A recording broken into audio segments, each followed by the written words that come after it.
ನಮಸ್ಕಾರ ರೀಪ ಎಲ್ಲರಿಗೂ. ಕರ್ನಾಟಕ ರಾಜ್ಯ BJP ಅಧ್ಯಕ್ಷ ನಳಿನ್ ಕುಮಾರ್ ಕಟೀಲ್ ಅವ್ರ ಬಗ್ಗೆ ಹೇಳಕ್ಕೆ ಬಂದನ ಸುದ್ದಿ. ಏನು ಸುದ್ದಿ ಹೇಳಕ್ಕೆ ಬಂದನ ಗೊತ್ತೈತೇನ್ರಿ? BJP ಅವರ ಮುಸಲ್ಮಾನರು ನೋಡ್ರೆ ಬೆಂಕಿ ಕಾರ್ತಾರ, ಮುಸಲ್ಮಾನರು ಮುಂದಿದ್ರೆ ಹೊಗಳ್ತಾರ ಅಂಥೇಳಿ ಏನೇನು ಮಾತಾಡತ್ತಿರಲ್ಲ ನೀವು.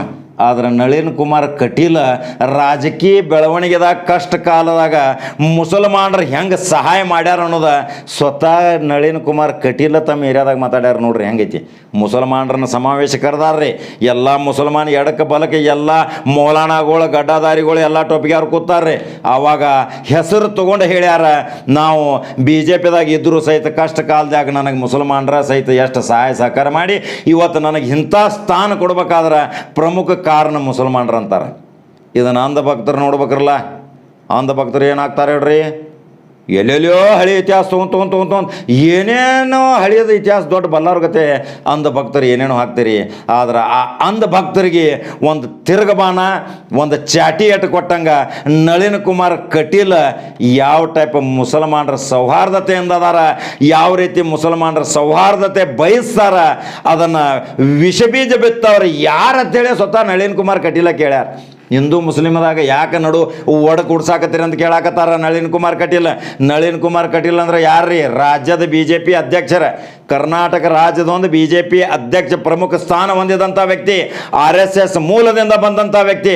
ಇವತ್ತು ಅವರು ಮುಸಲ್ಮಾನರ ಹೆಸರು ತಗೊಂಡ ಇವತ್ತು ನಾ ಬೆಳೆದ ಬಂದಾಗ ನನಗೆ ಕಷ್ಟ ಕಾಲನಾಗ ನನಗೆ ಹೆಂಗೆ ಮುಸಲ್ಮಾನರ ಸಹಾಯ ಮಾಡ್ಯಾರ ಅನ್ನೋದು ಅಂಧ ಭಕ್ತರು ನೋಡ್ಬೇಕ್ರೆ ಮಾತ್ರ ಇದೆ. ಅಂಧ ಭಕ್ತರು ಯಾಕಂದ್ರೆ ಹಳಿದು ಏನೇನೋ ತಗೊಂಡು ವಿಷಬೀಜ ಬಿತ್ತಿ ಹಿಂದೂ ಮುಸಲ್ಮಾನರ ಬಾಂಧವ್ಯದ ನಡು ಒಂದು ಗೋಡಿ ಕಟ್ಟಾಕತ್ತಾರ.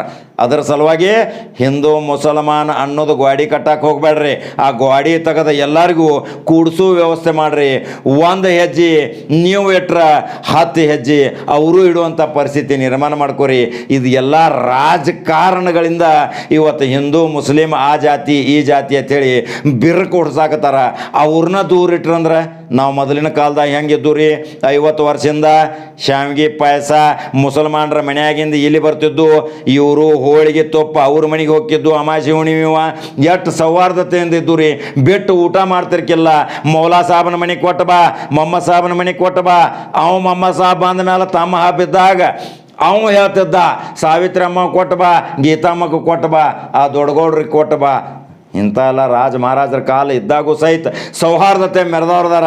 ಹಿರಿಯ ರಾಜ ಮಹಾರಾಜರು ಸಹಿತ ತಮ್ಮ ಆಸ್ಥಾನದಾಗ ಸರ್ವ ಜಾತಿ ಎಲ್ಲರಿಗೂ ಒಂದು ಹಸಿರು ತೋಟಗತೆ, ಎಲ್ಲರಿಗೂ ಒಂದೊಂದು ಮಂತ್ರಿ ಸ್ಥಾನ ಕೊಡ್ತಿದ್ರು. ಆದ್ರೆ ನಾವ್ಯಾಕೆ ತಿಳ್ಕೋವಲ್ಲೂ ರೀ, ಭಾಳ ವಿಚಿತ್ರ ಆಗತ್ತೈತಿ ನೋಡ್ರಿ. ಅಂದ್ರೆ ಇದರಿಂದ ತೆನಿ ಬೇರೆದವ್ರು ಸುಟ್ಕೊಳತ್ತಾರನ್ರಿ, ಅದು ಅನಿಸತ್ತಿಲ್ರಿ ನಿಮಗೆಲ್ಲ. ನಾವೆಲ್ಲ ಒಂದಾದ್ರೆ ನಮ್ಮದು ಆಟ ನಡೆಯಂಗಿಲ್ಲ, ನಾವು ಮತ್ತು ರಾಜಕಾರಣದಾಗ ಮೆರೆಯಂಗಿಲ್ಲ, ನಾವು ಐಷಾರಾಮಿ ಜೀವನ ಮಾಡಂಗಿಲ್ಲ, ನಾವು ಭ್ರಷ್ಟತನದಿಂದ ಸಾವಿರಾರು ಕೋಟಿ ರೂಪಾಯಿ ಗಳಿಸಂಗಿಲ್ಲ. ಈ ಮಕ್ಕಳು ಎಲ್ಲರೂ ಒಂದಾದ್ರೆ ಹೆಂಗಪ್ಪ ಅಂಥೇಳಿ ರಾಮ ರಹೀಮ್ ಒಂದಾದ್ರೆ ಇವ್ರದ ಬೇರೆ ಅಳಗ್ಯಾಡ್ತಾವ ಅನ್ನೋದ ಅಂಧ ಭಕ್ತರ ಗುಲಾಮರ ಎಲ್ಲರೂ ಇವತ್ತು ತಿಳ್ಕೊಬೇಕ್ರಿ. ಅವರು ಗುಲಾಮ್ರ ಅಂತಾರ, ನೀವು ಅಂಧ ಭಕ್ತ ಅಂತೀರಿ. ಅಂದ್ರೆ ಅಂಧ ಭಕ್ತರ ಗುಲಾಮ್ರ ಒಂದಾದ್ರೆ ಮುಂದೆ ಇವ್ರಿಗೆ ಏನು ಹೆಸರು ಇಡ್ತೀರಿ ಅದನ್ನು ನಮ್ಮ ಕಮೆಂಟ್ ಬಾಕ್ಸ್ನಾಗ ತಿಳಿಸ್ರಿ. ನಳಿನ್ ಕುಮಾರ್ ಕಟೀಲ್ ಏನು ಮಾತಾಡ್ಯಾರ, ಭಾಳ ಚಂದ ಮಾತಾಡ್ಯಾರ, ನಮಗೆ ಭಾಳ ಮೆಚ್ಚುಗೆ ಆಯ್ತು. ಆ ವಿಡಿಯೋ ಇವತ್ತು ತೋರ್ಸಾಕತ್ತಾನೆ ನಿಮಗೆ. ಮತ್ತೆ ಬೇರೆ ಸುದ್ದಿ ಹೋಗಿ ಬರ್ತಾನೆ ರೀಪ್ಪ. ನಮಸ್ಕಾರ. ನನ್ನ ಭಾಳ ತಪ್ಪು ಕಲ್ಪನೆ. ನನಗೆ ನಿಮ್ಗೆ ಆಶ್ಚರ್ಯ ಆಗೋದು, ಇವರು ಇದ್ದಾರೆ ನಮ್ಮ ಮಾಸ್ಟರ್, ನಮ್ಮ ರಜಾಕ್ ಇರ್ಬೋದು, ಅಲ್ತಾಫ್ ಇರ್ಬೋದು, ಮುತಾಲಿಬ್ ಇರ್ಬೋದು, ಇಂಥ 10 ಜನ ನನ್ನ ಎಲ್ಲ ಕಷ್ಟದ ಕಾಲದಲ್ಲೂ ನನ್ನ ಜೊತೆ ಇದ್ರು. ಸುಖದ ಕಾಲದಲ್ಲಿ ಅಲ್ಲ, ತಿಳ್ಕೊಳ್ಳಿ, ಕಷ್ಟದ ಕಾಲದಲ್ಲೂ ನನ್ನ ಜೊತೆ ಇದ್ರು. ನಾನು ಯಾವತ್ತಾರು ಒಟ್ಟಿಗಿದ್ದೆ. 10 ಟೀಕೆಗಳು ಬರ್ತೇನೆ, ನಾನು ತಗೊಳ್ತೇನೆ. ಹೇಳಿದೆ ನಮ್ಮ ಹಳ್ಳಿಯಿಂದಲೇ ನಾನು ಅದೇ ರೀತಿಯಲ್ಲಿ ಬೆಳೆದು ಬಂದವ. ಹಾಗಾಗಿ ಹೇಳಿದೆ, ನಾನು ಇವತ್ತು ಅದ್ಭುತವಾಗಿರ್ತಕ್ಕಂಥ ಕಾರ್ಯ ಆಗಿದೆ. ಸಾಮರಸ್ಯದ ಬಗ್ಗೆ, ದಕ್ಷಿಣ ಕನ್ನಡ ಜಿಲ್ಲೆಯ ಬಗ್ಗೆ ಮಜೀದ್ ಬಹಳ ಸುಂದರವಾಗಿ ಹೇಳಿದ್ರು. ನನಗೆ ರೌಫ್ ಹೇಳಿದ್ರು, ನೀವು ಮುಸಲ್ಮಾನ ನಿಜವಾಗಿರ್ತಕ್ಕಂಥ ಮುಸಲ್ಮಾನ, ಹಿಂದೂ ನಿಜವಾಗಿರ್ತಕ್ಕಂಥ ಹಿಂದೂ ಅವರು. ಹಿಂದೂ ಮುಸಲ್ಮಾನ ಅನ್ನತಕ್ಕಂಥ ಬಾಯದ ಭಾವಗಳನ್ನು ಎಲ್ಲಿ ಕಲ್ಪಿಸಿದ್ರು? ನಾನು ಹೇಳ್ತೇನೆ, ಹಿಂದೆ ಇರಲಿಲ್ಲ. ಇಲ್ಲಿ ನಾವು ಹಳ್ಳಿಗಳಲ್ಲಿ ಹೇಗಿತ್ತು, ಬಹಳ ಪ್ರೀತಿ ಇತ್ತು, ವಿಶ್ವಾಸ ಇತ್ತು. ಬಾವ ಅವ್ರ ಹತ್ರ ಕೇಳಿ, ಬಾವ ಅವರು ಯಾರು ಬಾವರು ಯಾರ ಮನೆಯಲ್ಲಿ ಬೆಳೆದ್ರು ಸ್ವಲ್ಪ ಅವರ ಇತಿಹಾಸ ಇತ್ತು ನೋಡಿ. ನಾನು ಅದು ಹೇಳುದಿಲ್ಲ, ಹೇಳಿದ್ರೆ ಇಂಥ ಅದ್ಭುತ ಸಂಬಂಧಗಳಿತ್ತು. ನಾನು ಇದಕ್ಕೆ ಬಹಳ ಸುಂದರವಾಗಿ ನಮ್ಮ ದೈವಾರಾಧನೆಯಲ್ಲಿ ನೀವು ಕೋಮರ ಸಾಮರಸ್ಯ ಪೊನ್ನಾನಿ ಅವರಿದ್ದಾರೆ, ಅವ್ರಿಗೆ ಹೇಳ್ತೇನೆ, ಎಂತ ಸುಂದರ ಪರಿಕಲ್ಪನೆಗಳಿದ್ದಾವಲ್ಲ.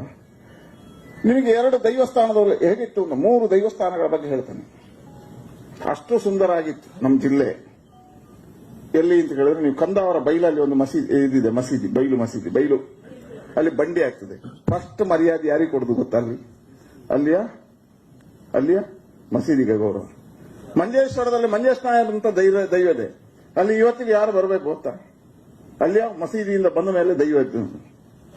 ಮೂರನೇದಲ್ಲಿ ನಮ್ಮ ಏರಿಯಾ ಅಂತಾಡಿಯಲ್ಲಿ ಒಂದು ದೇವಸ್ಥಾನ ಕಟ್ಟಿಕೊಟ್ಟದ್ದು ಕ್ರೈಸ್ತ ಬಂದು ಹೇಳಿದ್ರೆ ಈ ರೀತಿಯ ಬಾಂಧುತ್ವ ನಮ್ಮ ಹಳ್ಳಿಗಳಲ್ಲಿ ಯಾವಾಗ ರಾಜಕಾರಣಕ್ಕೋಸ್ಕರ ಮತ ವೀಕ್ಷೆಯನ್ನ ಪ್ರಾರಂಭ ಮಾಡಿದ್ರ, ನಮ್ಮ ಮತ ಬ್ಯಾಂಕ್ ಅಂತ ನಿರ್ಮಾಣ ಆಗಬೇಕು ಅಂತ ಯೋಚನೆ ಮಾಡಿದ್ರ, ಆಗ ಪ್ರಾರಂಭ ಆಯಿತು ಹಿಂದೂ ಮುಸ್ಲಿಂ ಭಾವನೆ ವ್ಯತ್ಯಾಸಗಳು, ಬಾಕಿ ಉಳಿದದ್ದಲ್ಲ.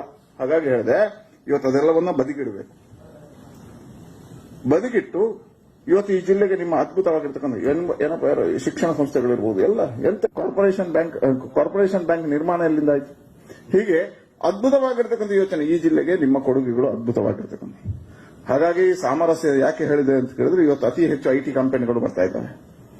ಐಟಿ ಕಂಪನಿಯ ಮೂಲ ಸಮಸ್ಯೆ ಏನು ಅಂತ ಕೇಳಿದ್ರೆ, ನಮ್ಮ ರವಿಚಂದ್ರ ಅವರು ಇದ್ದಾರೆ ಕೇಳಿ. ಜನರಿಗೆ ತಪ್ಪು ಕಲ್ಪನೆ ಇದೆ, ಮಂಗಳೂರಲ್ಲದೆ ಗಲಾಟೆ ಅಂತ. ನನಗೆ ಅನಿಸುದು, ನಾನು ಕಳೆದ ಮಂಗಳೂರಲ್ಲಿ ಗಲಾಟೆ ಉಂಟ? ಯಾವುದೋ ಒಂದು ಸಣ್ಣ ಸಣ್ಣ ವಿಷಯಕ್ಕೆ ಆಗಿರಬಹುದು, ಯಾರು ಮಾಡಿದ್ದು, ಯಾವುದೋ ಒಂದು ವೈಯಕ್ತಿಕವಾಗಿರ್ತಕ್ಕಂಥ ಘಟನೆಗಳಿರಬಹುದು. ಆದ್ರೆ ಇವತ್ತು ಹಾಗಿಲ್ಲ. ಇವತ್ತು ಸಾಮರಸ್ಯದ ಸಂಕೇತವಾಗಿದೆ. ಮಂಗಳೂರು ಒಂದಾಗಿದೆ, ಮಂಗಳೂರು ಬೆಳೀತಾ ಇದೆ. ನಿಮ್ಮ ಕಲ್ಪನೆಗೆ ಪೂರಕವಾಗಿ ಖಂಡಿತವಾಗಿ ಈ ಜಿಲ್ಲೆಯನ್ನು ಅಭಿವೃದ್ಧಿ ಮಾಡತಕ್ಕಂಥ ಶ್ರೇಷ್ಠ ಜವಾಬ್ದಾರಿಯನ್ನು ನೀವೆಲ್ಲ ಆಶೀರ್ವಾದ ಮಾಡಿದ್ರಿ ಭಾರತೀಯ ಜನತಾ ಪಾರ್ಟಿ. ಇವತ್ತು ಕೇಂದ್ರ ಮತ್ತು ರಾಜ್ಯ ಸಹ ಯಾವತ್ತೂ ಹೀಗೆ ಸಿಗಲಿಲ್ಲ. ಒಂದು ರಾಜ್ಯದಲ್ಲಿ ಒಂದು ಸರ್ಕಾರ ಆದ್ರೆ ಕೇಂದ್ರದಲ್ಲಿ ಇನ್ನೊಂದು ಸರ್ಕಾರ, ಕೇಂದ್ರದಲ್ಲಿ ಒಂದು ಸರ್ಕಾರ ಆದ್ರೆ ರಾಜ್ಯದಲ್ಲಿ ಇನ್ನೊಂದು ಸರ್ಕಾರ. ಈ ಬಾರಿ ಮೊದಲ ಬಾರಿಗೆ ಎರಡೂ ಸರ್ಕಾರಗಳು ಒಂದೇ ಇದೆ. ಖಂಡಿತವಾಗಿ ನಾವು ವಿಶ್ವಾಸದಿಂದ ಹೇಳಬಲ್ಲೆ, ಈ ಜಿಲ್ಲೆಯನ್ನು ಅಭಿವೃದ್ಧಿ ಮಾಡತಕ್ಕಂಥ ಕೆಲಸವನ್ನು ನಾವು ಕೈ ಹಾಕ್ತೇವೆ. ನಿಮ್ಮೆಲ್ಲರ ಸಹಕಾರ ಮತ್ತು ಮಾರ್ಗದರ್ಶನವನ್ನು ಕೇಳ್ತೇವೆ. ಸರ್ಕಾರ ಖಂಡಿತವಾಗಿ